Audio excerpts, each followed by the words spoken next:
Yeah, yeah, yeah, yeah, yeah, yeah, yeah. Yeah, yeah, yeah, yeah, yeah. Yeah, yeah, yeah, yeah, yeah. Welcome back to the channel, ladies and gentlemen. It's your boy Rob Cam, and welcome back to the Rob Cam Show. You see the two people behind me. Yeah, yeah, yeah, yeah, yeah, yeah. Yeah, yeah, I fuck with Todd Lord, bro. He like, it's funny as hell. But guys, welcome back to the channel. It is the Rob Cam Show, and welcome to this Saturday night main event review for what was it? January 25th, 2025. Yes, sir. We are back with another review.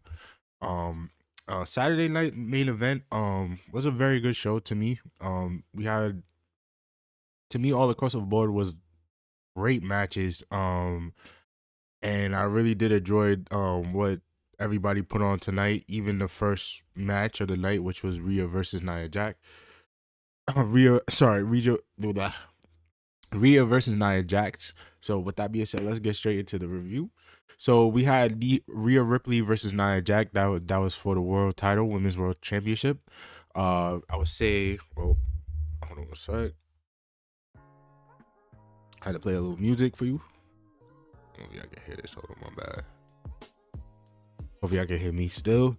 But yeah, first match of the night was the Women's World Championship match, and I will say Rhea Ripley is one of the greatest women's wrestlers on this planet, and she proved that tonight.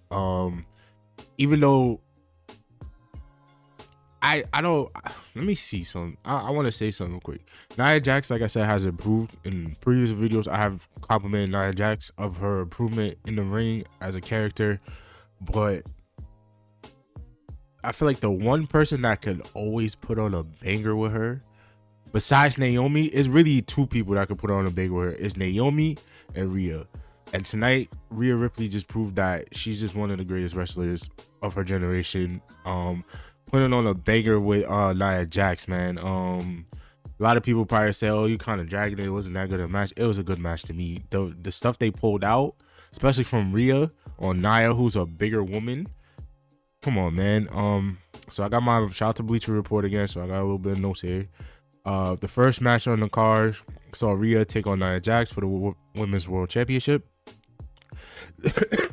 And sorry, to begin the before the bell even rung, Nia hit Rhea with a headbutt before Lilia could even do her introduction. So we already started off with smoke. Nia just delivered a vicious headbutt. She couldn't even get her introduction from Lilia Garcia. I just want to say this. Shout out to Lilia Garcia.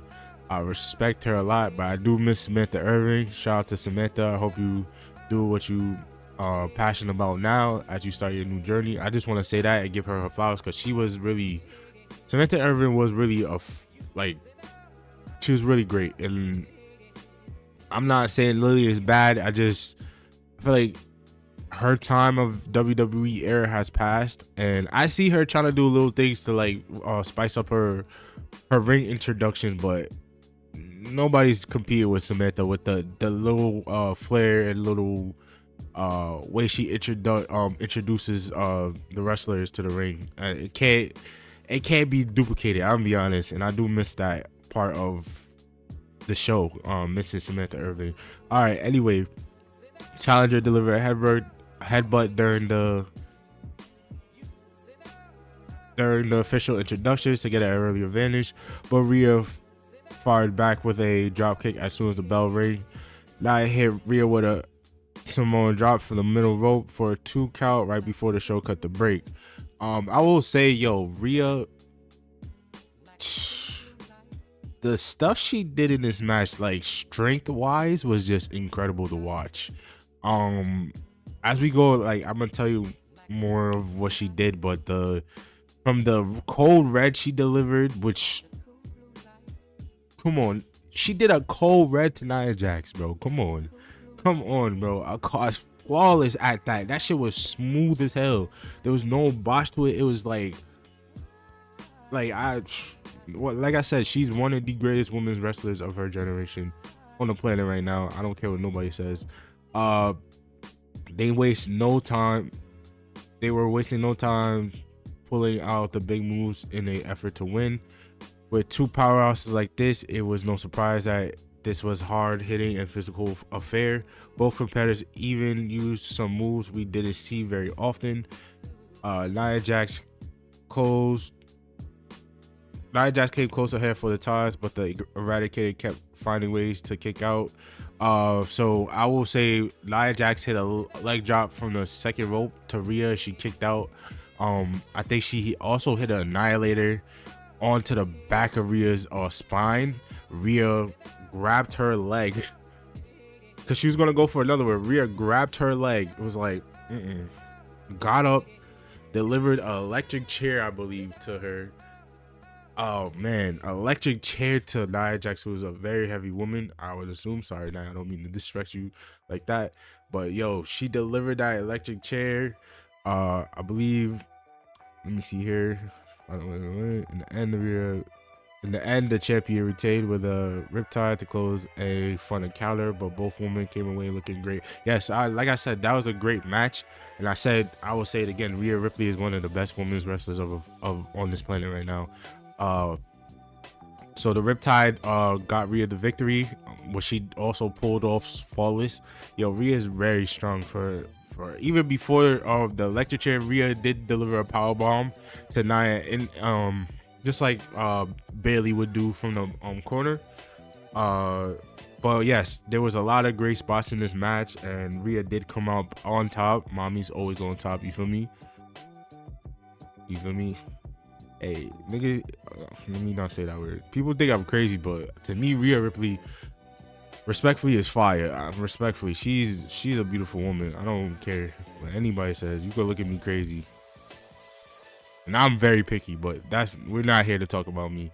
Next match of the night, we had Braun Breaker versus Sheamus, which was a hard-hitting battle, back and forth. Just, every Sheamus match is just gonna just be brutal.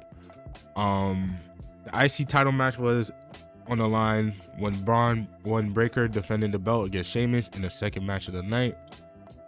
The Irishman was looking to win the only title that has been eluded him, which is the IC title. That's a title Sheamus has not won yet. I don't know exactly when they plan on giving Sheamus the title. I'm hoping maybe. Sorry, let me lower this a little bit. Maybe towards WrestleMania we get that, or maybe at WrestleMania I should say we get that Grand Slam title win for Sheamus, because I feel like Sheamus should win it at a big pay-per-view. If not WrestleMania, it's probably since SummerSlam is too nice this year, maybe on SummerSlam. But yeah, I definitely do think we're gonna get Sheamus with that IC title at some point. They're just trying to build the story of the chase. As any babyface is chasing any title, they're always going to want to build that story of the chase.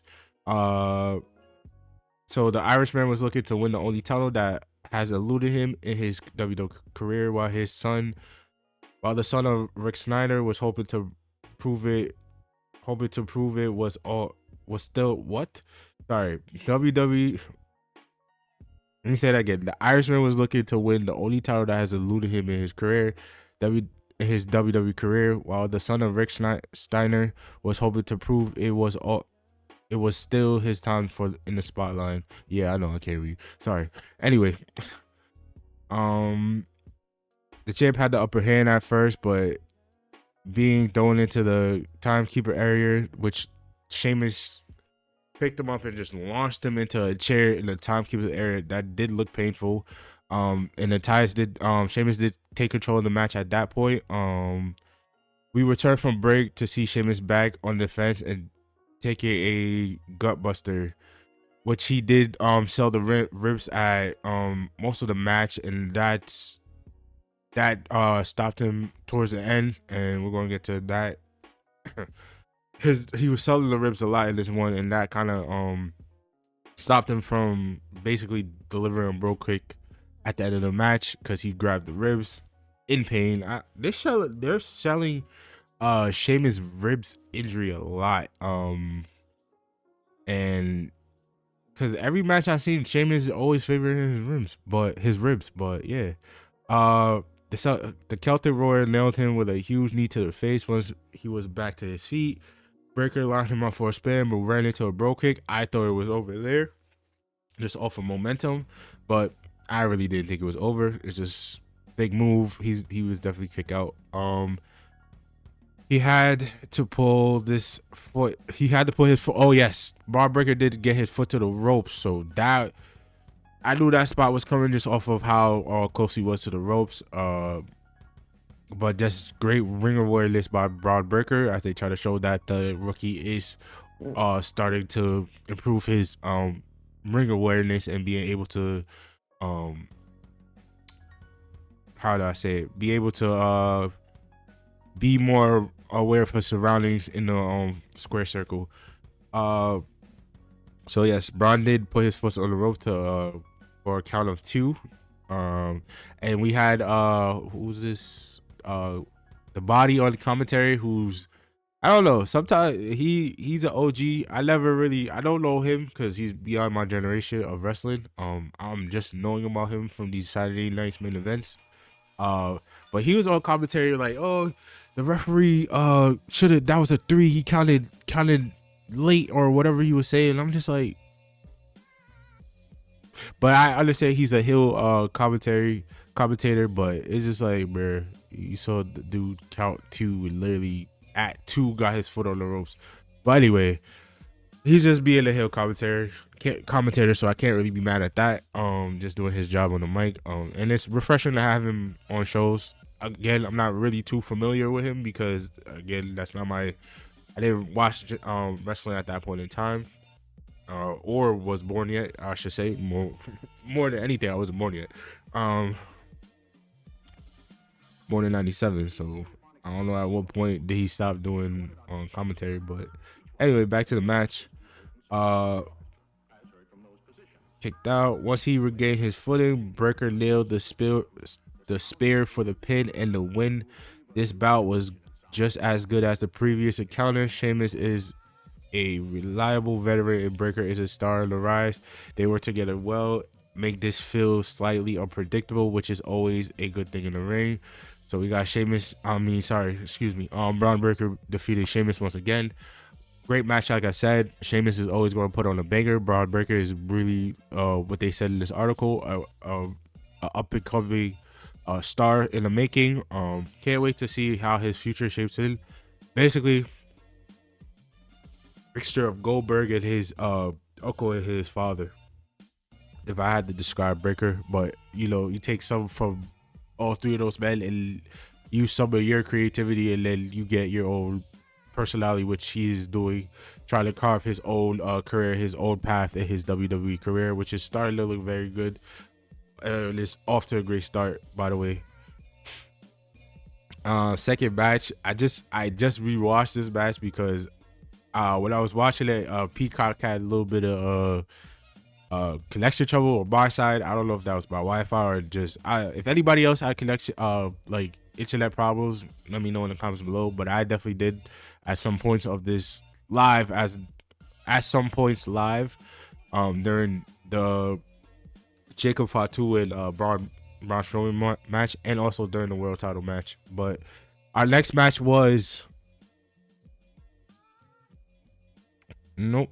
I think that wasn't the next match. I think after that, Shawn Michaels did oversee the contract started between Cody Rhodes and Kevin Owens for next weekend at the Royal Rumble. This one was just a nice little contract signing.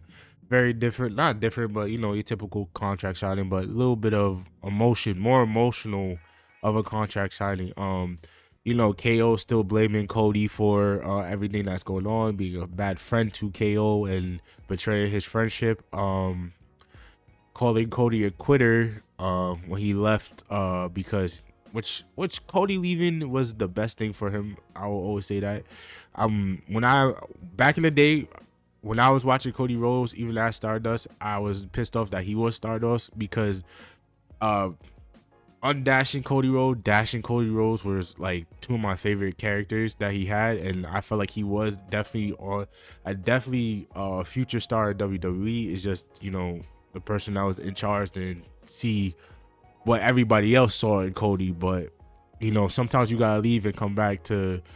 You gotta build up yourself while you're gone. Build up your marketability, your skills in the ring, your promos, whatever you need to do to get yourself better outside the WWE, which a lot of guys are starting to realize that they have to do. And a lot of guys, no offense to Dolph Ziggler, don't want to take that route of just staying and being, wasted away. I feel like Dolph Ziggler should have left the first time around. I mean, he's gone now, and during his time away, he is doing great things. Shout out to Nick Nemeth.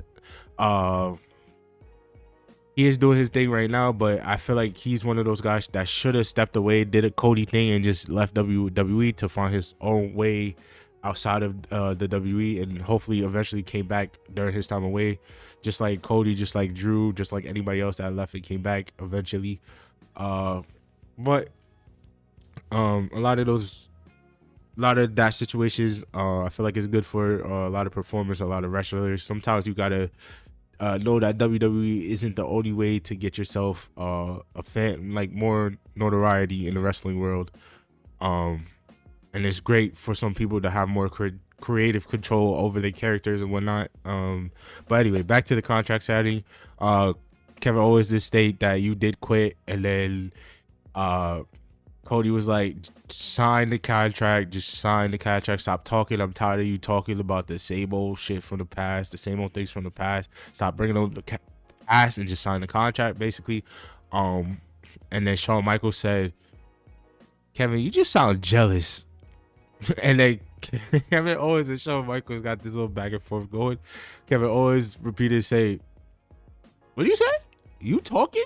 You quit too. And then it's basically like, yo, you quit too, Mr. I lost my smile. And it's just like Kevin just signed a contract, and Kevin did cut his promo talking about Cody leaving and quitting and all this stuff, which led to the ending where KO eventually did sign the contract, aggressively gave it back to Shawn Michaels, and as Shawn Michaels tried to diffuse the tension before the segment ended, KO did land Cody with a sucker punch, and also got into it. Shawn Michaels, what led to Cody super kicking KO, and Shawn Michaels finishing him off with a sweet chin music to end the segment.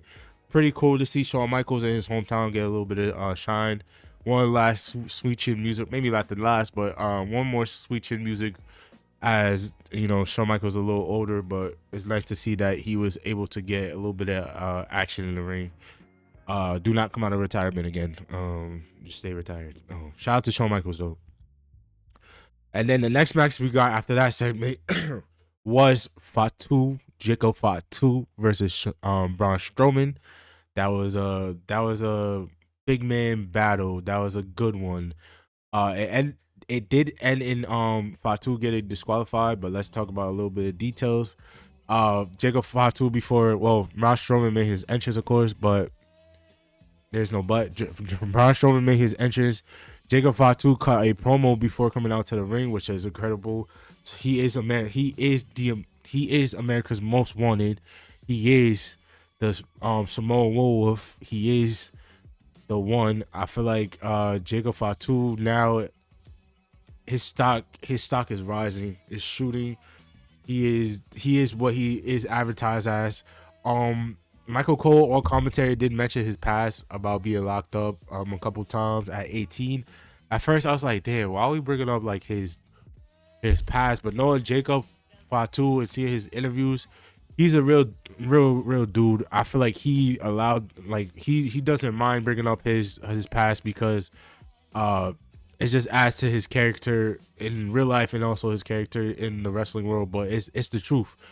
Jacob Fatu seems like a man that made mistakes and understood the mistakes he's made, and he's gonna always, like, how do I explain this better? He's gonna take accountability for his mistakes and always say, yo, even though it's for wrestling, but in interviews he said that I've seen of his, he has stated his past and he learned from his past, and he just wants to be a better person, which I feel like outside of the ring he's very he looks like a chill guy.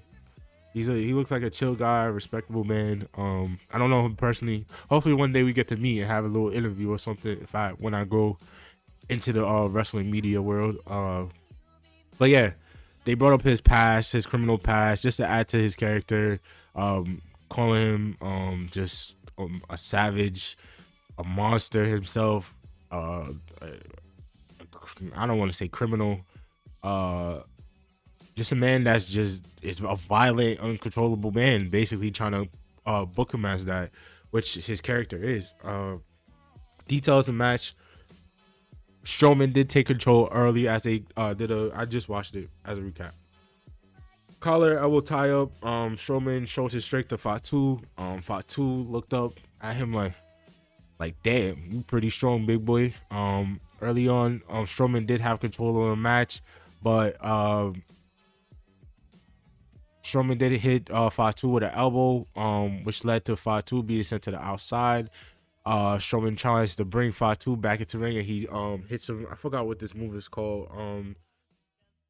What do you call it? Like when they hang like a hang. My camera's about to die. Give me 1 second. Back to what I was saying.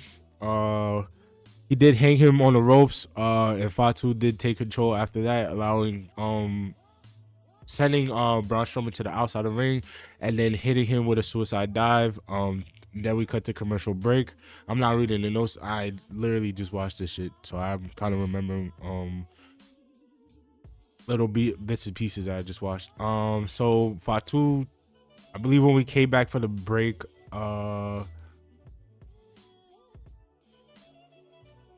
as expected, this was a classic case of big meaty men. Pause. That's Bleacher Report's words, not mine. Slapping me. What the hell? Come on, pause. Strowman and Fatu are known for being hard-hitting powerhouses, and they define on those two reputations with the match that took both men all around the ring. I believe after we came from the commercial break,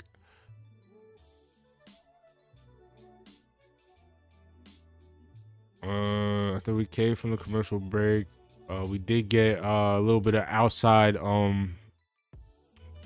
what he's called, the Strowman Express. We got two of those. The first one set Fatu to the barricade. The second one set him over the fucking announce table, and the third one Fatu reversed into a Samoan drop onto the announce table, and then both men continue to brawl outside.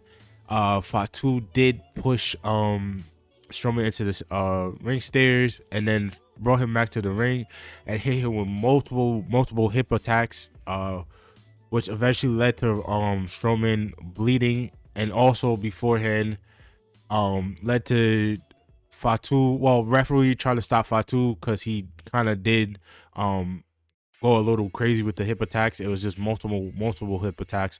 Referee got involved, tried to stop Fatu because Braun Strowman couldn't defend himself. Fatu throws referee out the ring, which causes him to be disqualified from the match. Fatu could continue to assaults security guards. This one spot had me laughing. As soon as one of the security guards came to the ring, Fatu literally just cracked him with the chair, like threw it at his head, like no, just literally said boom. I'm like, yo, that's so funny. He literally just cracked him with the chair immediately, like, and then just took out the rest of the security. It got to the point because I didn't see when Braun started. Well, we all did see when Braun started bleeding, but Braun did start bleeding at some point. I thought Fatu hit him with another hip attack, but he didn't. We cut to Braun. He's just leaking from his nose or from his mouth, as Michael Cole said on commentary. I don't know which it was. It looked like the nose to me. But Fatu did continue to attack. More security and producers tried to stop Fatu from the attack, which led to Fatu landing 3 mighty moonsaults. I believe that's what he calls it, which is a cool name, on Braun Strowman, and Tama coming out to control Jacob Fatu. Eventually, they both left. Great match. Just this match is basically to build Jacob Fatu as a monster himself, as a savage, as America's Most Wanted. I feel like that's a good name too for him. America's Most Wanted. the Samoan werewolf, Jacob Fatu. That's a good ass name. Put that on a t-shirt. But yes, Braun Strowman did win by DQ, and the match wasn't that long, but it was good. Good build for Jacob Fatu as this dominant heel going into the future, which you gotta love the booking of Jacob Fatu at this moment, as well as the crowd loves it too, because the crowd was chanting his name, Fatu, Fatu, Fatu, and I love to see it. We did get a little segment of I Show Speed and Triple H. Speed will be at the Royal Rumble. They did show a little clip between the interaction between Speed and Triple H. Triple H invited Speed to the Royal Rumble. Shout out to Speed, he's doing his thing. And yeah, he will be at the Royal Rumble.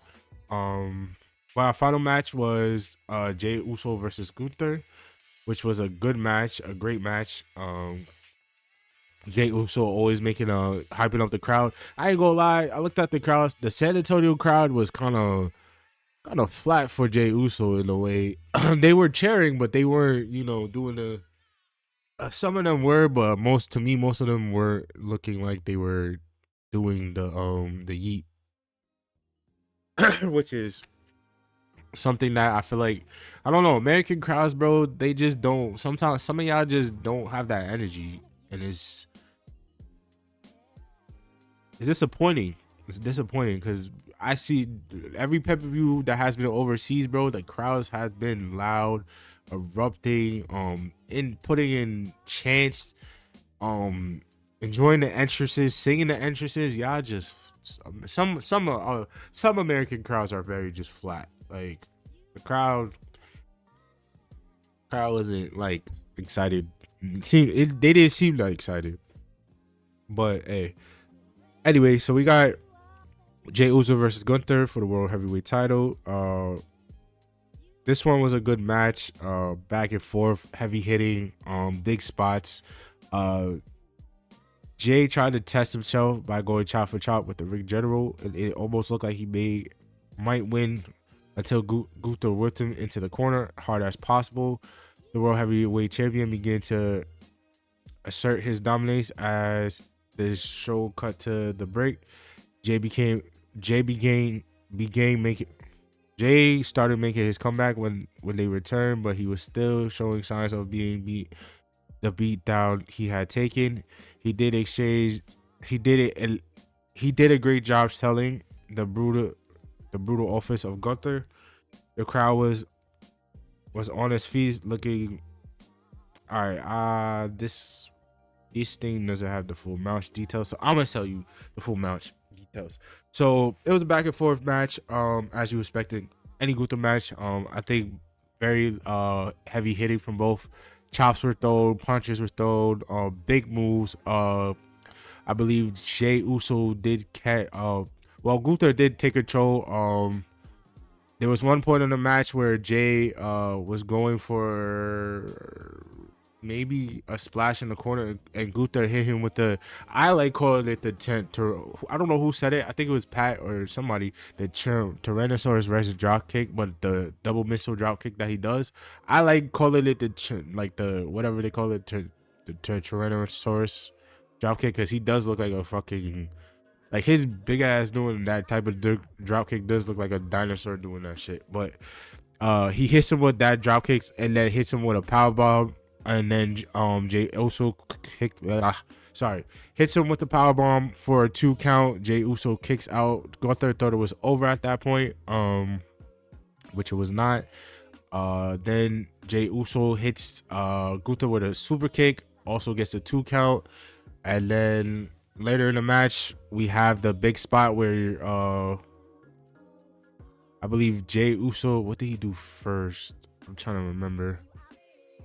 Jey Uso did hit Gunther with a spear for a 2 count, and then hit him with a second spear, which led to the Uso splash and got a near fall. We thought it was over there, but no, which led to one more spear attempt by Jey Uso being countered by Gunther in 2 power bombs back to back, which led to Gunther winning the match. Overall, great match, decent match from the two. Jey Uso looking strong in defeat, in my opinion. Just showing that his time will come eventually. Just not right now because the Ring General is still your champion, and he needs, to me, my opinion, needs a good bit of a lengthy title reign. Um, they're always gonna make it seem like, depending on who Gunther is facing, like Gunther isn't as dominant as he used to be, like during his IC title run. But he definitely is always gonna walk out as champion, in my opinion, until I actually feel like there's somebody legitimate that could take that title away from him. As of right now, I don't think anybody is gonna take that title from him. I think he's gonna have a lengthy reign. I think his reign could last until next year, WrestleMania, if they do decide to go that route. I kind of do see it going that way because right now, who on the Raw roster is taking that title from him? I'm really trying to think. Sorry. Jay eventually, yes, but I feel like that's more so, if not towards the end of the year, maybe early, like next year. Uh Finn Balor. Now that Priest is on SmackDown, I do see Finn Balor becoming world champion at some point in time, just not this year, or maybe not so early in the year. Maybe towards the end, maybe some point next year. Same thing for Jey Uso.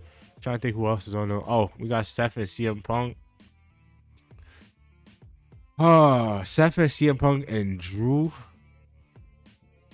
You could make a case for all three of those men taking the title off of Gunther, but I don't think Seth is gonna go after, not Seth. CM Punk is gonna go after the world title. I think he might go after the WWE Championship if Roman wins it back at some point in this year. I can see Seth. No, I don't see Seth winning the title back this year. I'll be honest with you guys, and I think Drew should be moved over to SmackDown and be part of the WWE title picture. But I kind of can see Drew staying on Raw because of the Damian Priest move to SmackDown, which again, see that's another dilemma. I want to see Drew on SmackDown, but since they don't have enough like top stars on Raw, since you move Damian Priest to SmackDown, it makes it kind of more difficult for Drew McIntyre to leave Raw because the world title scene kind of needs more opponents. So I don't see Drew going to SmackDown. Maybe he will, maybe he won't. That is yet to be determined. Hopefully we will know as the transfer window closes. But all in all, Saturday night main event was a great. I don't know if this considered a pay-per-view or just a. I don't know. I always watched it. I remember the first one I ever watched was when John Cena, I think, faced Randy Orton, and Randy Orton RKO'd him on the chair. That was the first one I watched ever. So I don't know if Saturday night main event is considered a pay-per-view. I don't think it is considered a pay-per-view because it's on NBC. So yeah, so Saturday night main event was just a great showing from everybody, great segments, great matches. Shout out to Rhea again, one of the top performers. Let me turn off the music real quick as we close this up. Rhea Ripley, one of the greatest women wrestlers of her generation, and one of the top women performers of this era in women's wrestling. You have to give her flowers because she put on a banger with. Well, I ain't gonna say it. Nah, I'm gonna say it. She put on a banger with Nia. Made Nia look great and strong in this match. Made herself look great and strong as well. Shout out to Jacob Fatu, looking dominant, looking like the monster that he is, looking like America's Most Wanted. Please trademark that. I don't know if they can. That's the problem. But that was I like that name for him. The America's Most Wanted. Oof. That's fire. Who else? Shout out to Gunther and Jey Uso. Shout out to Jey Uso. You will win the world title, my boy. Your time will come. We all know that. You put in the work and you deserve to be champion. Just not at this moment. I do see him probably winning back the IC title at some point in time. We should get him like a proper run with that. Again, I feel like before we get to the world title picture. But yeah, Saturday night's main events, folks. I promise you guys a review, and I promise myself to do a review too. It's more so for me to be consistent with this YouTube stuff and this reviews. Sorry if I'm all over the place. Sorry if I can't read. I don't really care. I'm not the best reader in the world. I can read, but I already explained myself too many times on that shit. Yeah. So overall, this event was a great event. As we move forward to the Royal Rumble, Jay Uso, by the way, I did see on WWE social media account that Jay Uso will be in the Royal Rumble match as well. I think he was already announced. That's how I did say that on a Raw review. That's how you know he wasn't gonna win, because they announced him before he even said anything. They announced him for the Royal Rumble. I have it in my notes that I did. I forgot what Raw. I'll tell you which one was it.